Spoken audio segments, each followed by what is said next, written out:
Efforts to secure a deal on a ceasefire between Israel and Hamas in Gaza are ongoing. Israel is now hoping for a truce during the holy month of Ramadan.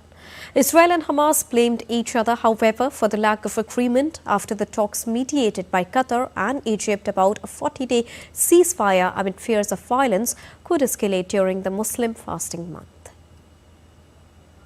Hamas has been stealing humanitarian aid and stockpiling equipment and food for Ramadan for Hamas terrorist leaders instead of the Gazan civilians in need.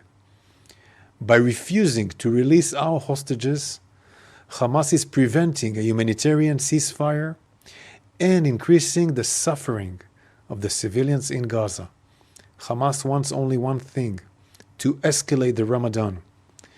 In coordination with our partners in the United States and CENTCOM, the Central Command, we are coordinating a temporary floating pier to get more humanitarian aid to Gaza. U.S. President Joe Biden has said it was looking tough for a ceasefire agreement in Gaza by the start of Ramadan. Will there be a ceasefire by Ramadan? It's looking tough, but are you concerned about violence? And now in latest from the conflict, IDF troops eliminated 13 terrorists and struck a terrorist cell and an underground tunnel route in the Central Gaza. Additionally, in Hamas, IDF troops located AK-47s, grenades and ammunition. In Khan Yunis, IDF troops eliminated 17 terrorists during a series of strikes. More aid was parachuted into Gaza on Sunday as nations are now working on setting up a new maritime corridor to boost the supplies for the enclave. Now, this comes as a Spanish-owned NGO ship with aid is expected to leave on Sunday from Cyprus for Gaza as part of an international effort to launch a maritime corridor. Cyprus's president said that vessel is expected to leave in the next 24 hours. The government is also offering a process for screening cargoes that will also include Israel officials so that security checks can be avoided. The Open Arms, a salvage vessel, was stocked with 200 tons of food sourced by charity World Central Kitchen and mostly funded by the United Arab Emirates.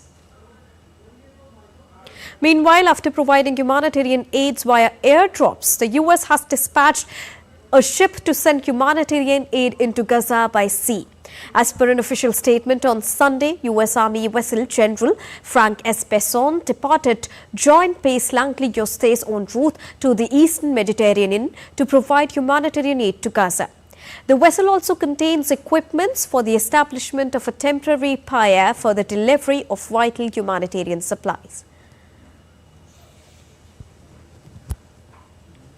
Meanwhile, tension is mounting across Israel and the Palestinian territories ahead of the Muslim holy month of Ramadan that is expected to begin over the coming days.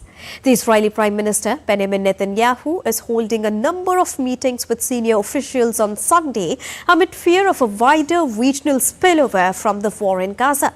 DD India's Sarah Coates reports from Jerusalem. Take a look. The Israeli Prime Minister Benjamin Netanyahu is certainly expected to discuss a number of security issues ahead of the Muslim holy month of Ramadan, which could begin in just a number of hours' time. Certainly a lot of concern around this flashpoint area right here in Jerusalem. A lot of uncertainty as to what can happen over the next month, with fears that this flashpoint area could really explode. What we've been hearing over the last few days is the military wing of Hamas calling for people to march on the Al-Aqsa Mosque that you can just see behind me. This is the third holiest site in Islam and is often a flashpoint for extreme violence. This year, we do understand, according to the Israeli Security Cabinet, there will not be any extra measures put on Muslim worshippers who will really pour into that square, that plaza that you can see just behind me. This will, though, be reassessed on a week-by-week basis. We did hear from Netanyahu. He said that the sanctity of the holiday must be preserved, really pushing back against calls by his far-right National Security Minister Itamar Ben-Gvir to put some extremely harsh restrictions on Muslim prayer at this mosque during the holy month, saying that anyone under the age of 60 should not be allowed in. But as I mentioned, certainly a lot of tension here in the old city. What we've been seeing over these past few days is a real bolstering of security forces, many very, very heavily armed border guards patrolling the area, also setting up a number of barriers. So certainly unclear as to what we can expect over the next few days, but we will certainly be monitoring this situation on the ground very closely.